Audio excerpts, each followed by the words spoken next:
Hello, welcome to my book recommendation. I'm sipping some tea because I have a bad cold. And when you know you have a good book or a compelling book is when you have a bad cold and you read it. So, this is my recommendation. It's Ta-Nehisi Coates, Between the World and Me, and why I chose it. So, I've been wondering who might fill in the intellectual void that plagued me after James Baldwin died. Clearly, it is Ta-Nehisi Coates. The language of Between the World and Me, like Coates' journey, is visceral, eloquent, and beautifully redemptive. And its examination of the hazards and hopes of black male life is as profound as it is revelatory. This is Inquired Reading, Toni Morrison. I'll start with a personal note because I think when people give you book critiques, they try to make it very neutral and all about the book. But one thing, when you read a book, it's not the book. It's between you and the book. Where does this book find you in your time and place in life? So I've always been interested in African American history and literature. When we were in high school, we were reading James Baldwin, My Dungeon Shook. And even before that, it's just a compelling story of a struggle of people in America, which is supposed to be the most liberal place. And sadly, it is really not. Sadly, there's so much racism. At the moment, it's pointed at me as an Israeli Jew. And he doesn't like us. He prefers the Palestinians. So many people see the Palestinians as freedom fighters, and they see the Jews as a threat, which is very odd how somebody who loves books so much should not like Jews. And I found the key. I found the key sentence where it all went wrong for him. He said that Saul Bellow, a Nobel Prize winning writer and a Jewish American writer, said that, where is the Tolstoy of the Zulus? And that hit hard. I don't know the context, and I think the context, it probably took him out of context, because I can't imagine a Jewish American writer, who's had to deal with so much oppression. I mean, Jews came to America not from good conditions. They escaped pogroms in Russia. There was the big immigration and other problems, and faced a lot of racism in America. And one of my relatives was one of the first Jewish American senators, and he was really marching alongside Dr. Martin Luther King and other Jewish, very prominent people, leading the fight for civil rights for the African Americans. So to talk to Jews, because of a quote that I don't know where he got it from, where's the Tolstoy of the Zulus, he probably misquoted him. Because I can imagine the Jewish people would, like, the whole value system of Judaism is not racism. It's the opposite. And I'm not considered white. You see, I look white, but according to the Ku Klux Klan and white supremacy groups and Adolf Hitler and his gang, I am not white. I am not white. And when Whoopi Goldberg, which is also a joke, said that the Holocaust, just recently she said on her show, The View, the Holocaust is not about races, she really did something very ugly. She completely erased the whole point, the whole problem of Nazism, which is racism. If they didn't see Jews as being part of a race, a cursed race that they have to erase, there wouldn't have been the Holocaust. Of course it's about race. Just because I look white doesn't mean I'm considered white. Hispanic people can also look tan, but yet they're not considered white to white supremacists. Even Catholics aren't considered that. So this is an introduction to where I find this place. I'm very sorry that he's not on our side at all, but he's on the side of people that are very racist. The slave traders were, in fact, Arabs. In the Middle East, they were the ones capturing the Africans. They were the ones dealing and making a profit of their suffering, their horrible, horrific suffering. And then they become brothers somehow in a struggle against Jews, which is so odd because Jews have always, Moses, the song, "Go down, Moses, go down to Egypt land." It's a gospel. So many beautiful gospels are written from the Bible. And whose book is the Bible? Yes, it is. It's not the Palestinians. Sorry. The Palestinians became a people in 1964. There was never a nation. There was never a country. They were under Jordanian rule. Not a problem. No demonstrations against the Jordanians that massacred, I think about 60% of the Palestinians. And yet, we are the enemy. Take one quote of Saul Bellow, and that's it. The book is very black and white because he talks about the struggle of the black, the struggle of the black, the struggle of the black. And it sounds horrible. And I have to admit, I have to validate his experience. But why does he have to invalidate my experience as an Israeli Jew living in this world, having to hear anti-Semitic comments, my children having to hear anti-Semitic comments in Europe and in America? I also, in New York City, when I was studying there for a while as a child, I had to hear anti-Semitic comments. And why does he think that the Africans are the only minority group to suffer? Surely enslavement was horrible, but also being murdered in gas chambers and burnt, and entire families, including my relatives, wiped off the face of the earth and turned to dust, is also not a walk in the park. And to support terrorists, there was a Palestinian book festival. How many Palestinians have written books? How many Palestinians have made works of art? And they can't blame the Jews for everything, because it's an excuse, because there's 2 billion Arabs, and then you look at the books they've written. Where are the told stories of the Arabs? You can ask. It's a matter of value systems. And I have to say that the problem with this book is that he went to an all-black university. I went to Hebrew University in Jerusalem for my BA, my first degree. I have 2. The second one is from Boston. The first degree I have, it's called the Hebrew University, but I studied with Arabs, settlers, secular Jews, religious Jews, the whole spectrum of people. The Hebrew University is a very liberal university. There are a lot of Arab people that are getting a very good education there. Almost all the pharmacists in Israel are Arabs when you go into a pharmacy.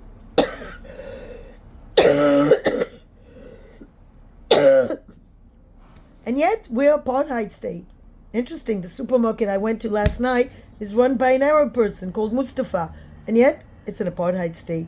Arab people have the rights, and not actually, they don't have the duty. They don't have to go to the army. They don't have to fight the terrorists.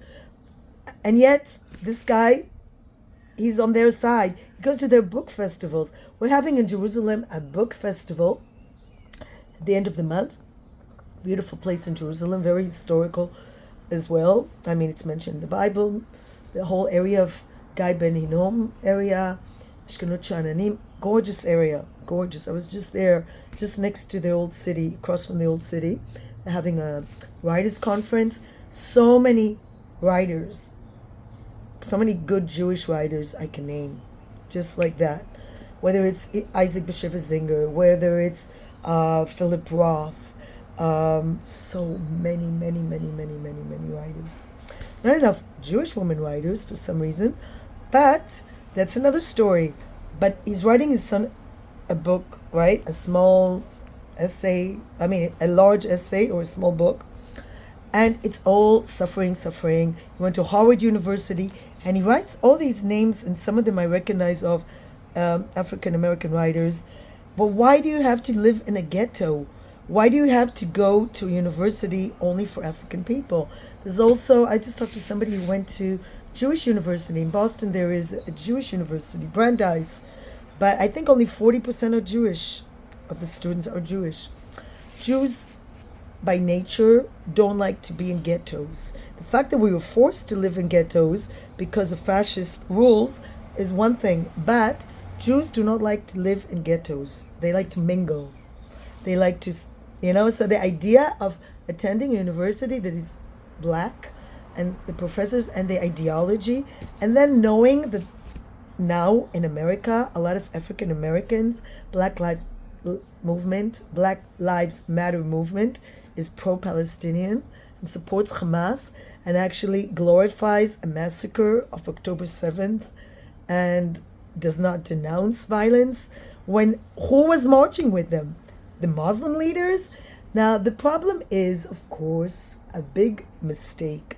Malcolm X, his hero, and other people thought that Islam is the original religion and Christianity oppressed the blacks. I beg to differ. The most beautiful gospels, music, spirit was Christian. Yes, Christianity gave African Americans a lot of context and strength and power, and it also made them on the same level as white people, because if you share the religion, it's very hard to discriminate, although sadly the white supremacists did discriminate. There's nothing like a black church, the song, the spirit, the beauty, and then you see Islam. What does Islam do in Africa? Just research it, just look. They kidnapped girls. And if you like the Obamas so much, ask Michelle Obama. She had a campaign for the girls that were kidnapped and forced to convert to Islam, forced to have children, taken out of school. Islam suppresses women, takes them out of school. It's a religion that does not, sadly, I think all religions don't really elevate women, but this is the religion. You think the original Africans, I mean, it's wrong historically. If you look at when Islam started and when the African culture comes from, it just doesn't go. And you can't ignore the fact that Arabs were trading in slaves. You can't ignore that. And you can't ignore the fact that there's racism against skin. I happen to know a dark-skinned Bedouin. In the Muslim world, there is horrific racism against black skins. So it's so weird that they chose to go with that side, which doesn't have anything to offer them. In fact, I can't imagine black person living in Gaza or in Jordan. I heard in Jordan they even, any Arab country you name and you go to, there is no Africans admired or looked as equal. So this book is very black and white, very racist, because you put all the white people together and you ignore the fact that white supremacists are against Catholics who are white, a lot of them, Italians, Greek, Jews, Hispanics. It's sad that he looks at it as we are the suffering, we are the victims, and therefore we have to identify with other victims. So of course the Palestinians are really good at this victim ideology. They don't take responsibility for massacring, kidnapping. Still we have people being held as hostage in Gaza. It doesn't bother him. People like him are not bothered by it. They have a very short memory about who walked with Martin Luther King. He thinks that being nonviolent is a mistake, and at the same time he's talking about how horrific it is to be a young black person having to worry about being attacked. So it contradicts. If violence is so wonderful, then why didn't you enjoy being threatened, and it's by your own people? That's what's sad. The gangs and the big cities in America. And yet he's very forgiving for violence, for Malcolm X. That's his hero. The violent people. We need with violence to work. And he ignores the fact that most of the people incarcerated in America are black Africans, that there are children growing without fathers. I don't understand. He's speaking from a very privileged point of view, because he says that his father, his grandfather was a librarian, a research librarian. He went to university. He got university degree. He's a writer on a magazine called The Atlantic, which has a very, very clear ideology. Never will ever write anything positive about Israel or Jews, ever. Always the Palestinians. Yet you don't share with the Palestinian a love for books. The only books they like are things like, I'm not saying generalization. Wait. I almost made a huge generalization. But if you find Adolf Hitler's Mein Kampf, his racist ideology, his book that talks about how he wants to fight races that he sees as inferior, amongst them Jews. If you see that book is throughout the Arab world very popular and is acted upon because they want to bring a second Holocaust to the Jews in Israel and the world, then you wonder, why in the world would you want to be with people like that? Why wouldn't you want to go to Jerusalem and study the history and thousands of years of history of Jews living there, not Arabs, not Muslims anyway. Maybe the Arabs were living there, but not as Muslims, because Islam is very new religion, and it only is a few hundred years old, contrary to thousands of years of history, and Jews are the people of the book. And if you don't like Saul Bellows' quote, why do you use it? And you block, like this, all the Jewish people, all the Jewish activists that still today, they fight for the African Americans. So many, a good friend of mine, they celebrated when Obama was winning. What did Obama do for African people, African Americans? Nothing. He's a multimillionaire. Michelle is still with the victim ideology. She has millions of dollars and homes all over, and yet she presents herself as a victim. The victim mentality is never good. Hasn't done good for the Palestinian, hasn't done good for African Americans, and I don't see how being violent is good for anyone. Who enjoys violence?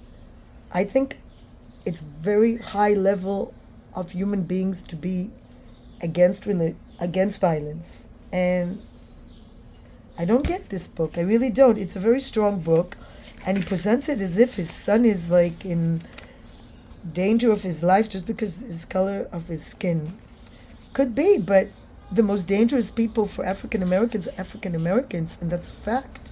The most murders are committed by African Americans against African Americans. Don't address it. You don't take responsibility for that. It's so easy to have the narrative that the poor African Americans are victims.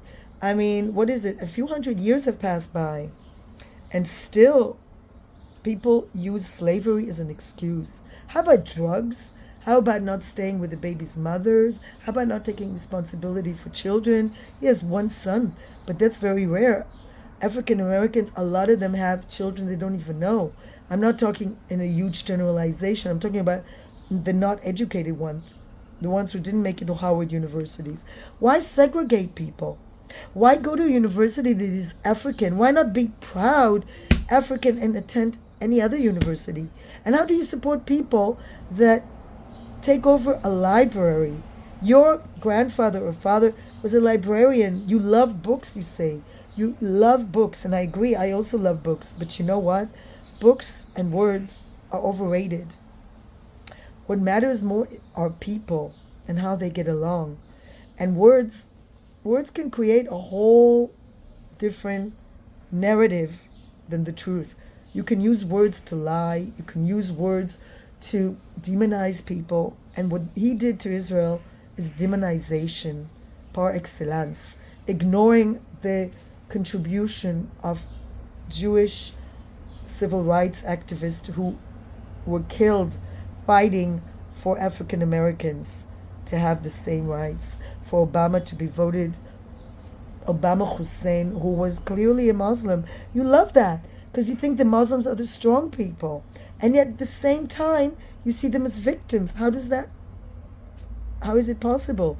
See, they claim they're in a threat of genocide when there's 2 billion of them and 14 million Jews. So how do the numbers add up? How does the value system of people that support Islamic terror how does he prefer to go on that side than the side that has other values? I mean, I just read the left-wing paper, Israeli paper, Haaretz, this morning. There's absolutely condemnation of violence. There's absolutely people want to live in peace. In short, nobody wants our soldiers to die or people to die in Gaza. But the fact is that we don't see anyone wanting to stop the war, return our hostages, and allow us to live as free people in a tiny, tiny piece of land with a lot of history. That you, instead of coming to Israel, you chose to go to the Palestinian area and to identify with their struggle. And you embrace Islam, even though it was a religion that still in Africa today suppresses African people. And the most successful African nations are the ones that embraced Christianity. That's just a fact. And who kidnaps girls and takes them out of schools? Not the Christians, but the Muslims. And yet you're blind because of Malcolm X's charisma. And you needed a hero because you don't like Martin Luther King wanting to coexist with other people. You prefer people that suppress other people, that punish them for the horrific crimes of slavery. Well, you know what? This is something the Jews learn. You cannot really take revenge. We're learning it now too. The fight in Gaza is not revenge. It's a struggle for us not to undergo another October 7th and another. Because as long as the terrorists continue to thrive and get a lot of money and weapons from their friends in the Middle East and in America, there won't ever be a peaceful coexistence. And instead of coming to Israel and talking to Arab Israelis or to Israelis, Jewish Israelis or Christian, whatever, you chose to go to where the terrorists thrive, where the propaganda thrives, and the lies. This book is using words. He's a very good writer, and everything is all so strong. But the truth is that he's not telling the truth. Because if you really want to be a winner, then you compete with everybody. You don't just segregate yourself and live in a ghetto. You don't have to live in a ghetto anymore. By chance or not, my cup of tea has Elvis. I love Elvis. And his song, The Ghetto. You know that Elvis was Jewish? Did you know that? Did you know Elvis was Jewish? And he wrote this very touching song about a boy that grows up and he's in a cycle of violence, and how every time a baby's born in a ghetto, and he wrote it about a real situation of the African Americans. And yet, if you hear that song, it should change your mind about the way things are in America and how it has to end the cycle of violence. But do you appreciate Elvis Presley? No, you don't. You prefer the ghetto. You prefer to glorify the violence and the deaths. And that's what the Palestinians do. It's a culture of death, and that's what you're doing as well. So he's talking about how if every black body was precious, a